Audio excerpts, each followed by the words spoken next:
लोकतंत्र संकट के दौर में कट्टर इस्लाम से जूझता यूरोप। यह लेख रति अग्निहोत्री के द्वारा लिखा गया है। दशकों तक नरमी और समझौते की नीति अपनाने के बाद यूरोप अब एक कठिन हकीकत का सामना कर रहा है। कट्टर इस्लामिस्ट लामबंदी के कारण जनता का असंतोष बढ़ा है, नीतियां बदल रही हैं और राजनीतिक ध्रुवीकरण गहराया है। इसकी एक बड़ी वजह यह है कि शुरुआती दौर में मुख्यधारा की संस्थाएं इस अलोकतांत्रिक सोच को चुनौती देने में विफल रहीं। इस्लाम विरोधी रैलियों से लेकर कट्टरपंथ पर लगाम कसने के लिए बनाए जा रहे कानूनों तक, यूरोप में जनभावना और सरकारी नीतियों दोनों में एक स्पष्ट बदलाव की लहर दिखाई दे रही है। यूरोप के कई देशों में अब उस बहुसंस्कृतिवाद के मॉडल पर खुलकर सवाल उठने लगे हैं, जो पिछले कुछ दशकों से उसकी राजनीति और सांस्कृतिक जीवन को परिभाषित करता आया है। इन देशों में सरकारों से लेकर नागरिक समाज के आंदोलनों तक यूरोप में लंबे समय से प्रचलित बहुसंस्कृतिवाद के घिसेपिटे मॉडल की अब आलोचनात्मक समीक्षा होने लगी है। जो ढांचा कभी एक निर्विवाद नैतिक सत्य के रूप में स्वीकार किया जाता था, उसे आज सुरक्षा, सामाजिक संतुलन तथा एकता और समन्वय से जुड़ी बढ़ती चुनौतियों के संदर्भ में फिर से परखा जा रहा है। यह पुनर्मूल्यांकन यूं ही नहीं हो रहा। यूरोप में पिछले कुछ दशकों में कट्टर इस्लामीकरण की जिस लहर ने जोर पकड़ा है, उसके दुष्परिणामों को नजरअंदाज करना अब मुश्किल होता जा रहा है। सार्वजनिक सड़कों पर प्रदर्शन, अलग धार्मिक संरचनाएं और वैचारिक रूप से सीमित शहरी बस्तियां, इन रूपों में सामने आ रही कट्टर इस्लामी लामबंदी को अनदेखा करना अब संभव नहीं रहा। जो मांगे और व्यवहार कभी उदार लोकतंत्रों में अकल्पनीय लगते थे, वे अब सार्वजनिक जगहों और राजनीतिक बहसों का हिस्सा बन चुके हैं। इससे यह सवाल गहराता जा रहा है कि कुछ वैचारिक आंदोलन लोकतांत्रिक मूल्यों, लैंगिक समानता और अभिव्यक्ति की स्वतंत्रता के साथ भला कितने संगत है। यदि यूरोपीय समाज समय रहते सचेत हो जाता तो इस कट्टरवादी जहर को समाज में फैलने से रोका जा सकता था। लेकिन यूरोपीय समाज व राजनीति मल्टीकल्चरलिज्म का राग अलापते रहे और इन इस्लामिक कट्टरपंथी ताकतों के विस्तार को नजरअंदाज करते रहे। इसका परिणाम यह निकला कि इस्लामिस्ट कट्टरपंथ ने समाज में अपने गहरी जड़ें जमा लीं और सांस्कृतिक समरसता के नाम पर यूरोप के सभ्यतागत अस्तित्व की पूरी नींव ही हिलाकर रख दी। आज जब यूरोप अपनी लापरवाही के दुष्परिणामों से जूझ रहा है, तब अमेरिका भी कुछ इसी प्रकार के रास्ते पर बढ़ता दिख रहा है। जिन शुरुआती चेतावनियों को यूरोप में बरसों पहले देखा गया था, वे अब अमेरिकी शहरों, विश्वविद्यालय परिसरों और राजनीतिक विमर्श में उभरने लगी हैं। यूरोप का अनुभव किसी भी राष्ट्र और समाज के लिए एक बड़ी चेतावनी है। जब वैचारिक कट्टरता को सहिष्णुता के नाम पर नजरअंदाज कर दिया जाता है, तो किसी भी समाज को उसकी बहुत भारी कीमत चुकानी पड़ती है। इस्लामिस्ट कट्टरपंथ के प्रचार प्रसार पर आंख मूंद लेने से मात्र सामाजिक सौहार्द ही खतरे में नहीं पड़ता, बल्कि पूरे समाज की ही नींव हिल जाती है। इससे धार्मिक ध्रुवीकरण का खतरा कई गुना बढ़ जाता है और संस्थागत ढांचे चरमरा जाते हैं। इस्लामोफोबिया बना जांच से बचने की ढाल। यूरोप भर में इस्लामोफोबिया का आरोप अब मात्र भेदभाव से बचाव का औजार भर नहीं रहा, बल्कि यह कट्टर इस्लामिस्ट विचारधारा की जांच पड़ताल से बचने की एक भाषाई ढाल बनता जा रहा है। उग्रवाद, समानांतर कानूनी व्यवस्थाओं और वैचारिक जोर जबरदस्ती को लेकर उठने वाली चिंताओं को अक्सर मुस्लिम विरोधी भावना के रूप में चित्रित किया जाता है। इससे एक तरफ आम मुसलमानों की सुरक्षा और दूसरी तरफ अलोकतांत्रिक राजनीतिक आंदोलनों की समीक्षा, इन दोनों के बीच का फर्क धुंधला पड़ जाता है। इस तरह की पूर्वाग्रहग्रसित लेबलिंग ने सार्वजनिक बहस की गुंजाइश को सीमित कर दिया है और नीति निर्माताओं, पत्रकारों व शिक्षाविदों को गंभीर संवाद से दूर रखा है। नतीजतन मीडिया, विश्वविद्यालयों और थिंक टैंकों में राजनीतिक इस्लाम की आलोचना को अक्सर अपने आप ही संदिग्ध मान लिया जाता है। इसके उलट जो आंदोलन खुले तौर पर लोकतांत्रिक मूल्यों को चुनौती देते हैं, वे भी प्रायः कठोर जांच से बच निकलते हैं। कट्टर इस्लामीकरण पर किसी भी प्रकार की असहमति को अक्सर दक्षिणपंथी या इस्लामोफोबिक कहकर खारिज कर दिया जाता है। इसका परिणाम यह होता है कि ठोस और तथ्यपरक आलोचना के लिए लगभग कोई जगह नहीं बचती और कट्टर तत्व सार्वजनिक जवाबदेही से बाहर रह जाते हैं। कट्टरपंथ से टकराने के लिए आवश्यक सकारात्मक और ईमानदार बहस को आगे बढ़ाने के बजाय यह विमर्श अक्सर उसे ढकने और निष्क्रिय करने का काम करता है। इसके राजनीतिक नतीजे बेहद गंभीर रहे हैं। संस्थागत हिचक और चुप्पी के कारण जनता का असंतोष बढ़ता गया और इसी खालीपन में वे प्रतिक्रियावादी ताकतें मजबूत होती चली गईं, जो मुख्यधारा की बहस से बाहर रखे गए मुद्दों को अपना आधार बनाकर जन समर्थन जुटाती हैं। सामाजिक एकता को मजबूत करने के बजाय इस्लामोफोबिया के नाम पर खेले गए इस विक्टिम कार्ड ने पूरे यूरोप में ध्रुवीकरण को तेज किया, नीतिगत जड़ता को बढ़ाया और जनता व लोकतांत्रिक संस्थाओं के बीच विश्वास की कड़ी को कमजोर किया। इस्लामिक कट्टरपंथ और यूरोप की बदलती राजनीतिक ज़मीन पिछले एक दशक में यूरोप में दक्षिणपंथी ताकतों के तेज उभार को अगर गहराई से देखा जाए तो हम पाएंगे कि उसके सीधे तार कट्टर इस्लाम के बढ़ते प्रभाव से जुड़ते दिखाई देते हैं। यूरोप में राजनीतिक इस्लाम का फैलाव अब लगातार चर्चा का विषय बन चुका है, खासकर उसके उन रूपों के कारण जो लोकतांत्रिक मूल्यों के साथ सहज नहीं बैठते और कई बार टकराव या आक्रामक रवैया अपनाते हैं। इसी वजह से बहुलतावाद, सामाजिक एकीकरण, सुरक्षा और बहुसंस्कृतिवाद को लेकर सवाल उठने लगे हैं। बीते वर्षों में कई ऐसे घटनाक्रम सामने आए हैं जिन्होंने इन चिंताओं को और गहरा किया है। मुस्लिम ब्रदरहुड जैसे संगठित नेटवर्कों की बढ़ती मौजूदगी, जिन्हें अक्सर शिक्षित प्रवासी समुदायों का समर्थन मिलता है, इसका एक उदाहरण है। इसके साथ ही कुछ यूरोपीय मुसलमानों के अल-कायदा और ईसिस जैसे अंतर्राष्ट्रीय जिहादी संगठनों से जुड़ने के प्रमाण भी सामने आए हैं। इन सब कारणों से कट्टर इस्लाम के राष्ट्रीय सुरक्षा पर पड़ने वाले असर को लेकर आम लोगों की बेचैनी बढ़ी है। राजनीतिक इस्लाम की बढ़ती मौजूदगी ने पहचान, सामाजिक एकजुटता, कट्टरपंथ और बाहरी वैचारिक प्रभाव से जुड़े कई ऐसे सवालों को भी उजागर किया है जिनका समाधान अब तक नहीं हो पाया है। जब मुख्यधारा की राजनीति इन मुद्दों पर साफ और असरदार जवाब देने में नाकाम रही, तो लोगों का असंतोष धीरे धीरे राजनीतिक प्रतिक्रिया में बदलने लगा। इसी माहौल में चरम दक्षिणपंथी दलों ने खुद को उन कुछ गिनी-चुनी आवाजों के रूप में पेश किया जो अप्रवासन, सुरक्षा और सांस्कृतिक निरंतरता जैसे मुद्दों पर खुलकर बात करने को तैयार हैं। नतीजतन राष्ट्रवादी और अप्रवासन विरोधी मंचों को समर्थन मिलने लगा, इसलिए नहीं कि लोग चरमपंथ की ओर झुकना चाहते थे, बल्कि इसलिए कि उन्हें लगने लगा था कि मौजूदा नीतियां और ढांचे इन चुनौतियों से निपटने में असफल रहे हैं।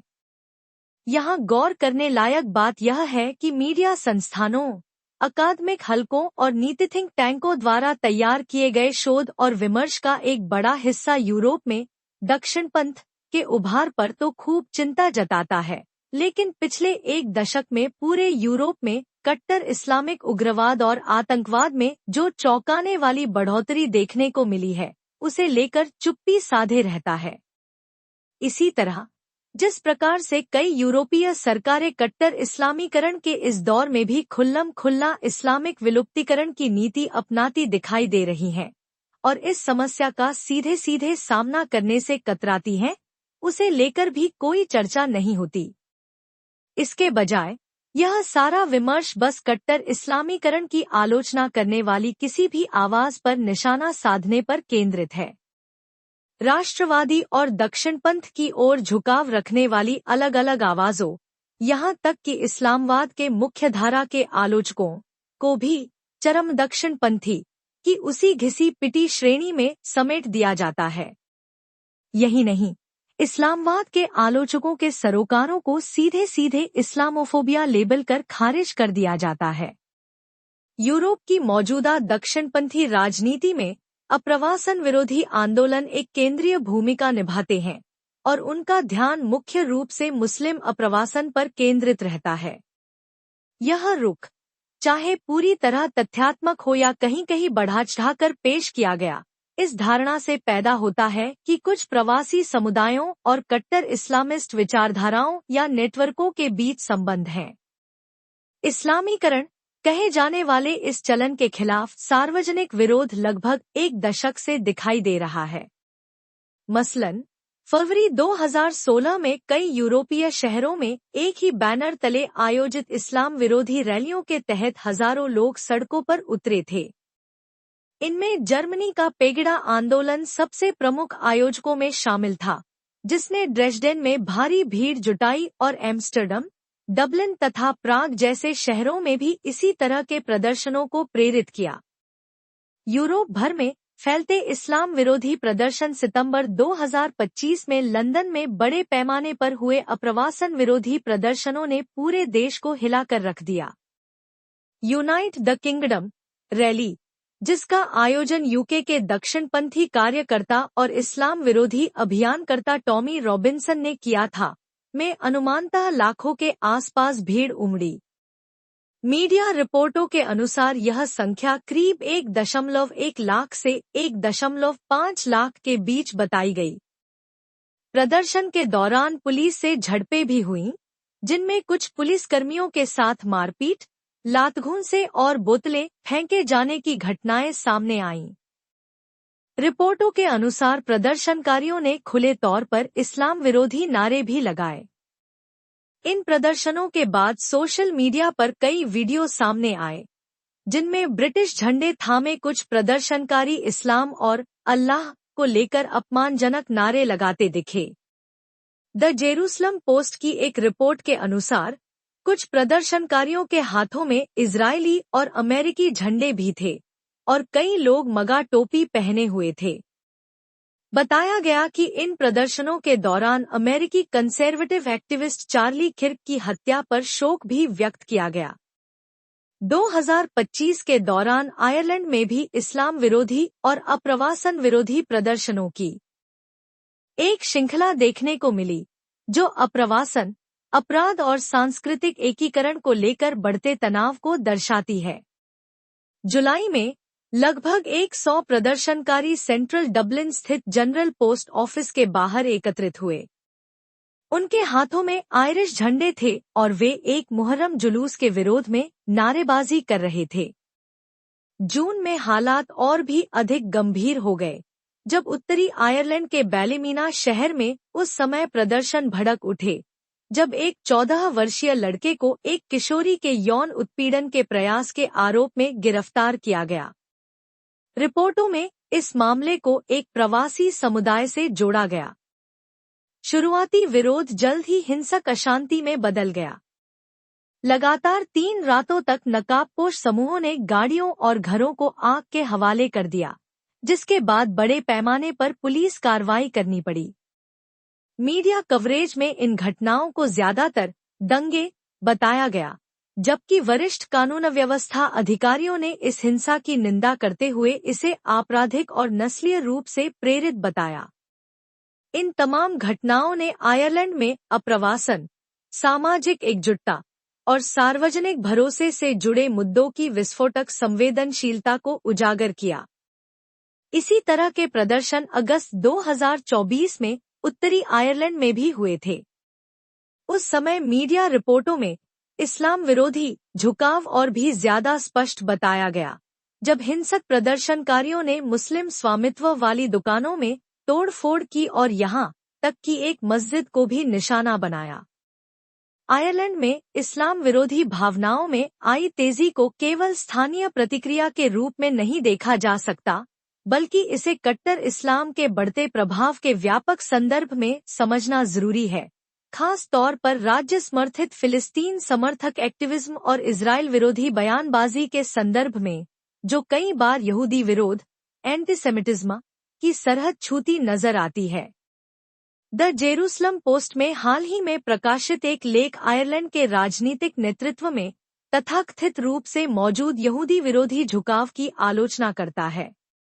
लेख में आयरलैंड के प्रधानमंत्री माइकल मार्टिन द्वारा इजराइल की बार बार निंदा किए जाने का जिक्र है और इस बात की ओर भी इशारा किया गया है कि जब उन इजरायली नागरिकों की सामूहिक हत्याओं की आलोचना की बात आती है जिन्हें यहूदी होने के कारण निशाना बनाया गया, तो प्रधानमंत्री चुप्पी साध लेते हैं।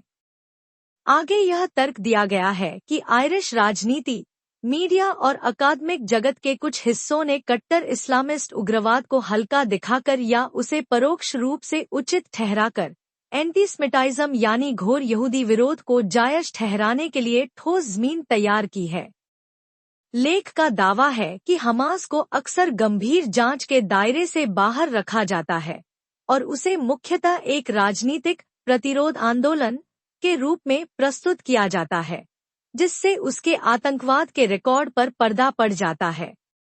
लेख आगे कहता है कि यह रुझान व्यापक स्तर पर कट्टर इस्लामिक विचारधारा का सीधे सामना करने से बचने की मानसिकता को दर्शाता है।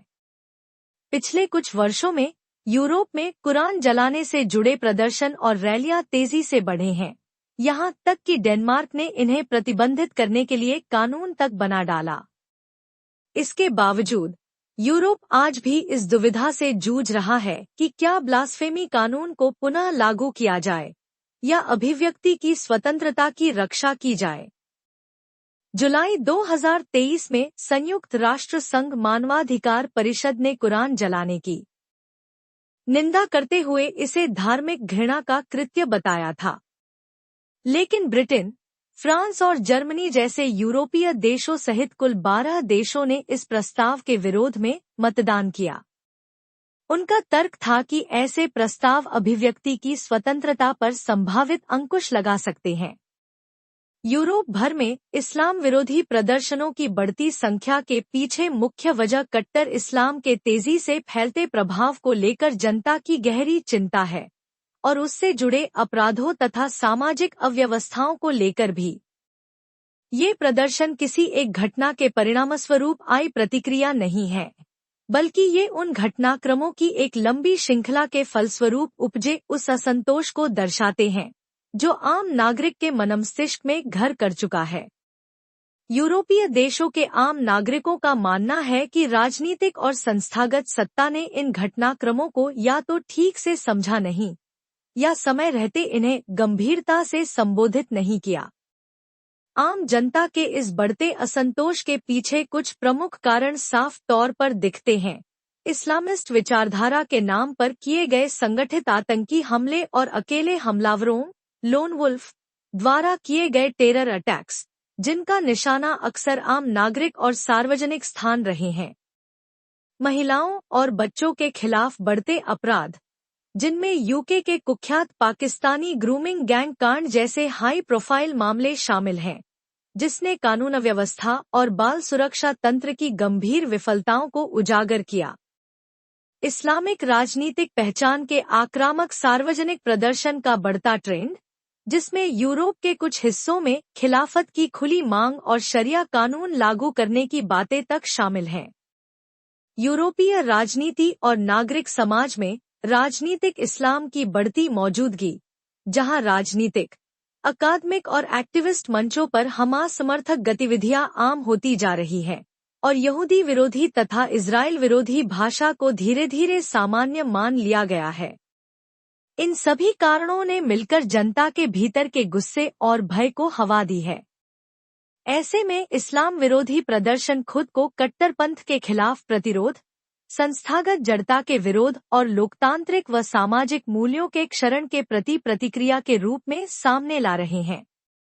कट्टर इस्लामिक उग्रवाद पर सख्ती जनता के बढ़ते असंतोष ने यूरोपीय सरकारों को अब या तो ठोस और निर्णायक कदम उठाने के लिए मजबूर किया है या कम से कम यह दिखाने के लिए कि वे आतंकवाद के खिलाफ सख्त रुख अपना रही हैं।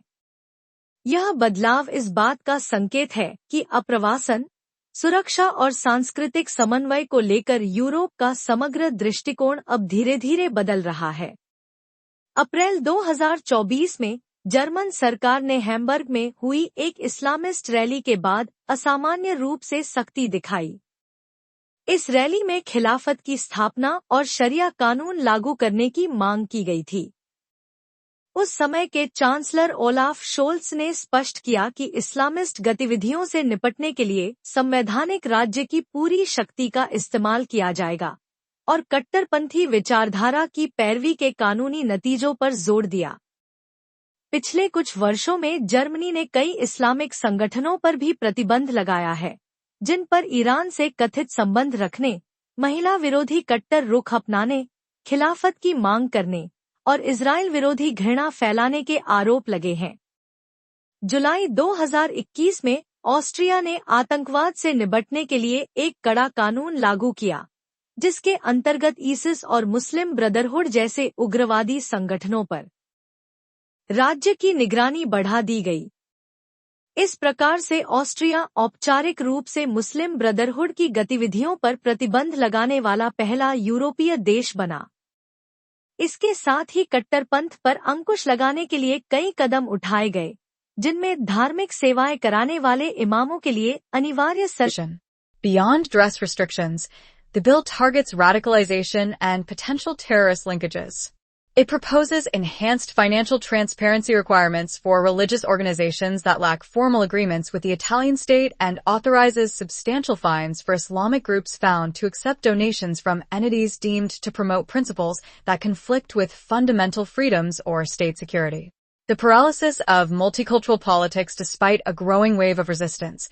The fixation on multiculturalism and Islamophobia continues to limit scrutiny of radical Islamist ideologies.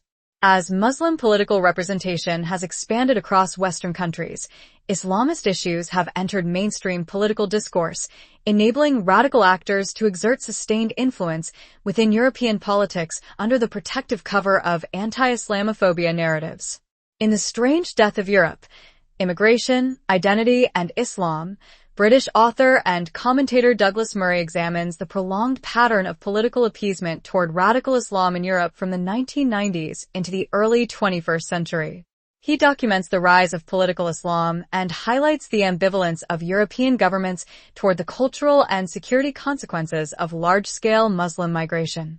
Through accounts of major attacks and crimes, Murray critiques a media, political environment that often minimized Islamist threats while marginalizing voices that raised concerns. What mainstream politicians and much of the media had in fact done, right up to and throughout the 2000s, was encourage a sense that the people in Europe who were shouting fire were the actual arsonists. Efforts to silence the people who raised their voice, whether through violence, intimidation, or the courts, meant that 3 decades after the Rushdie affair, there was almost no one in Europe who would dare write a novel, compose a piece of music, or even draw an image that might risk Muslim आने का मुद्दा Europe की सबसे विवादास्पद नीतिगत बहसों में शामिल है। ऐसी पाबंदियां लगाने की सरकारी कोशिशों पर अक्सर इस्लामोफोबिया और मानवाधिकार उल्लंघन के आरोप लगते रहे हैं। फ्रांस उन शुरुआती यूरोपीय देशों में रहा है जिन्होंने सार्वजनिक स्थानों पर नकाब और बुर्के के प्रयोग पर प्रतिबंध लगाया। हालांकि फ्रांस का यह प्रतिबंध सर्वव्यापी नहीं है, लेकिन यह कई सार्वजनिक संस्थानों पर लागू होता है, जिनमें सरकारी स्कूल भी शामिल हैं, जहां कथित तौर पर 2023 से हिजाब और अबाया के प्रयोग पर प्रतिबंध लगाया गया है। जब अप्रैल 2025 में खेल प्रतियोगिताओं में महिला खिलाड़ियों के सिर ढकने पर रोक लगाने वाला एक प्रस्तावित कानून जबरदस्त विवाद का कारण बना, तो यह मुद्दा एक बार फिर सुर्खियों में आया। हालांकि मीडिया रिपोर्ट्स के अनुसार फ्रांस के प्रधानमंत्री ने खुद को इस प्रस्ताव से अलग रखा। अक्टूबर 2025 में इटली की सत्तारूढ़ पार्टी ने सार्वजनिक स्थानों पर नकाब और बुर्के के प्रयोग पर व्यापक प्रतिबंध लगाने के लिए एक विधेयक पेश किया। ब्रदर्स ऑफ इटली पार्टी ने इसे इस्लाम से जुड़े तथाकथित सांस्कृतिक अलगाववाद से निपटने की एक बड़ी कोशिश के तौर पर प्रस्तुत किया। प्रस्तावित कानून का उल्लंघन करने पर 300 यूरो से 3000 यूरो तक के जुर्माने का प्रावधान है। साथ ही इसमें मुस्लिम महिलाओं की सुरक्षा के नाम पर कुछ कड़े प्रावधान भी शामिल किए गए हैं, जैसे कौमार्य परीक्षण पर दंड, जबरन विवाह के लिए सख्त सजा और धार्मिक दबाव को प्रोसिक्यूशन यानी अभियोजन का स्पष्ट आधार माना जाना। सिर्फ पहनावे तक सीमित न रहते हुए यह विधेयक कट्टरपंथ और संभावित आतंकी संबंधों पर भी निशाना साधता है। इसमें उन धार्मिक संगठनों के लिए सख्त वित्तीय पारदर्शिता की शर्तें रखी गई हैं, जिनका इटालियन राज्य के साथ कोई औपचारिक समझौता नहीं है। इसके अलावा ऐसे इस्लामिक समूहों पर भारी जुर्माने का प्रावधान भी प्रस्तावित है जो ऐसी संस्थाओं से चंदा लेते पाए जाएं, जिन्हें बुनियादी स्वतंत्रताओं या राज्य की सुरक्षा के खिलाफ सिद्धांतों को बढ़ावा देने वाला माना जाता है। बहुसंस्कृतिवादी राजनीति की जड़ता विरोध की बढ़ती लहर के बावजूद बहुसंस्कृतिवाद और इस्लामोफोबिया पर अत्यधिक जोर अब भी कट्टर इस्लामिस्ट विचारधाराओं की गंभीर जांच में बाधा बना हुआ है।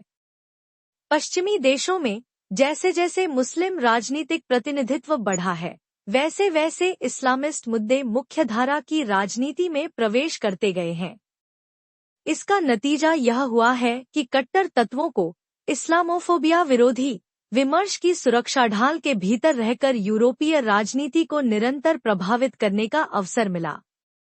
ब्रिटिश लेखक और टिप्पणीकार डगलस मरे अपनी पुस्तक the strange death of Europe, immigration, identity and Islam में 1990 के दशक से लेकर 21वीं सदी के शुरुआती वर्षों तक यूरोप में कट्टर इस्लाम के प्रति चली आ रही राजनीतिक विलुप्तीकरण की प्रवृत्ति का विस्तार से विश्लेषण करते हैं।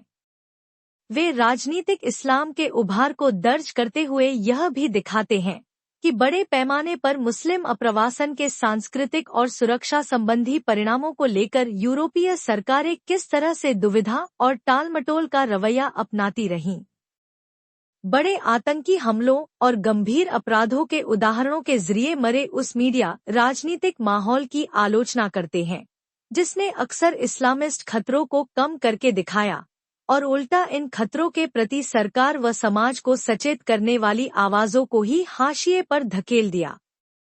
वे लिखते हैं, मुख्यधारा के राजनेताओं और मीडिया के बड़े हिस्से ने 2000 के दशक तक और उसके दौरान असल में यह माहौल बना दिया कि यूरोप में जो लोग आग लगी है चिल्ला रहे थे, वही असली आगजनी करने वाले हैं। जो लोग सवाल उठाते थे, उन्हें चुप कराने की कोशिशें, चाहे हिंसा के जरिए, डराने धमकाने से या अदालतों के माध्यम से, इस कदर सफल रहीं कि रुश्दी प्रकरण के 3 दशक बाद यूरोप में शायद ही कोई ऐसा बचा था जो ऐसा उपन्यास लिखने, संगीत रचने या यहाँ तक कि कोई ऐसा चित्र बनाने का भी साहस करता जिससे मुस्लिम नाराजगी का माहौल बने। उल्टा लोग बिल्कुल विपरीत दिशा में भागने लगे। राजनेता और लगभग हर कोई यह दिखाने में लगा रहा कि वे इस्लाम की कितनी अधिक प्रशंसा करते हैं। डेनमार्क द्वारा कुरान जलाने पर सजा देने के लिए ब्लास्फेमी कानून को दोबारा लागू करना दरअसल उसी कट्टरपंथी भयावह समाज के दुःस्वप्न की ओर इशारा करता है, जिसके बारे में डगलस मरे चेतावनी देते आए हैं। अमेरिका के लिए सबक आज अमेरिका उसी मोड़ पर खड़ा दिखता है जहां यूरोप एक दशक या उससे भी पहले पहुंच चुका था। देश भर में अलग थलग बसे मुस्लिम इलाकों की संख्या बढ़ने के साथ यह चिंता गहराने लगी है कि अगर समय रहते ठोस कदम नहीं उठाए गए तो कट्टर बस्तियों का खतरा वास्तविक बन सकता है, जहां समानांतर सामाजिक और कानूनी ढांचे जड़ जमा लें। इसका एक प्रमुख उदाहरण टेक्सास में प्रस्तावित वह परियोजना है जो ईस्ट प्लानो इस्लामिक सेंटर से जुड़ी बताई जाती है।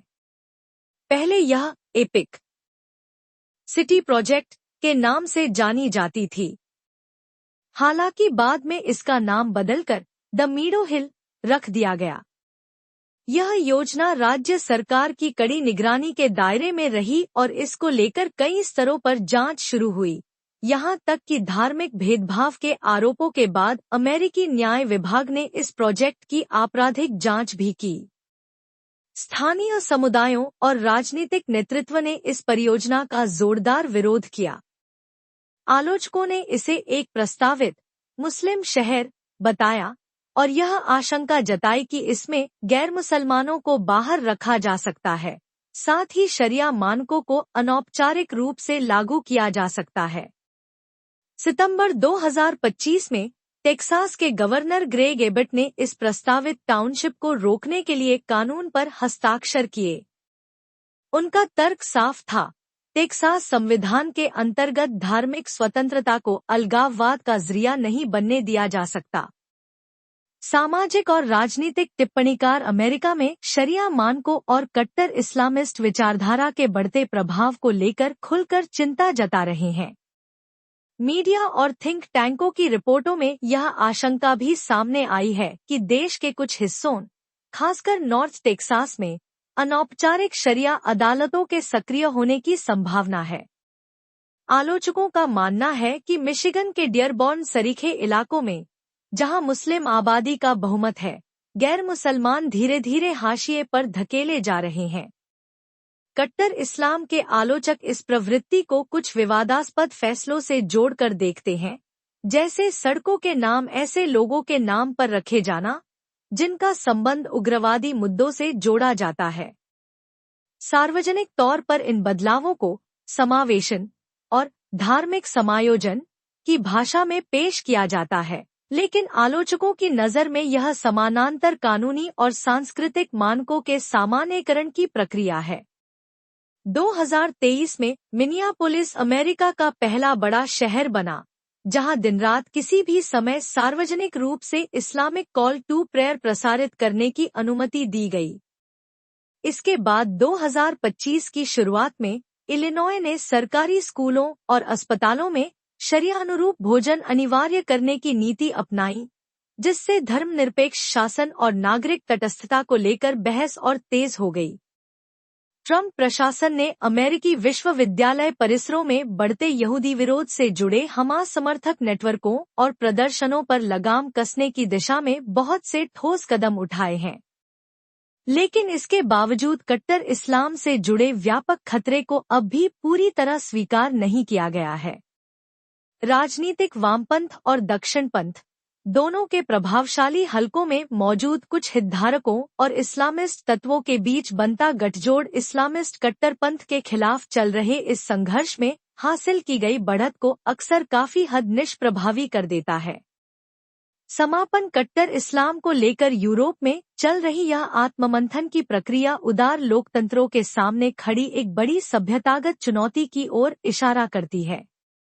इस्लामिक कट्टरपंथ को संबोधित करने को लेकर इन देशों की सरकारें और नागरिक समाज बरसों तक संकोच और अपराध भाव से ग्रस्त रहे। बरसों की इस अकर्मण्यता के पीछे कई कारण रहे, कहीं एक समुदाय विशेष को नाराज करने का डर, तो कहीं वैचारिक निष्क्रियता। इसका परिणाम यह निकला कि अलोकतांत्रिक आंदोलनों को लोकतांत्रिक समाजों के भीतर जड़ें जमाने का भरपूर अवसर प्राप्त हो गया। आज जो प्रतिक्रिया सार्वजनिक प्रदर्शनों और नीतिगत बदलावों के रूप में दिख रही है, वह असहिष्णुता की अभिव्यक्ति नहीं, बल्कि बरसों की संस्थागत विफलताओं का एकाएक विस्फोट है। यूरोप का अनुभव अमेरिका के लिए एक स्पष्ट चेतावनी है। सहिष्णुता के नाम पर किसी भी संवेदनशील मुद्दे की गंभीर जांच को टालने की प्रवृत्ति आने वाले समय में घातक साबित हो सकती है। इस लापरवाही के ऐसे भयावह दुष्परिणाम भुगतने पड़ सकते हैं, जिन्हें शायद किसी भी कीमत पर पलटा न जा सके। धार्मिक स्वतंत्रता की रक्षा का अर्थ यह कदापि नहीं है कि लोकतांत्रिक मानकों को ताक पर रख दिया जाए या कानून के सामने समानता के सिद्धांत से समझौता कर लिया जाए। बहुलतावादी समाजों की टिकाऊ मजबूती अंततः इसी पर निर्भर करती है कि वे आस्था और विचारधारा, समायोजन और आत्मसमर्पण, समावेशन और जोर जबरदस्ती, इनके बीच स्पष्ट और मजबूत सीमा रेखाएं खींचने का साहस रखते हैं या नहीं।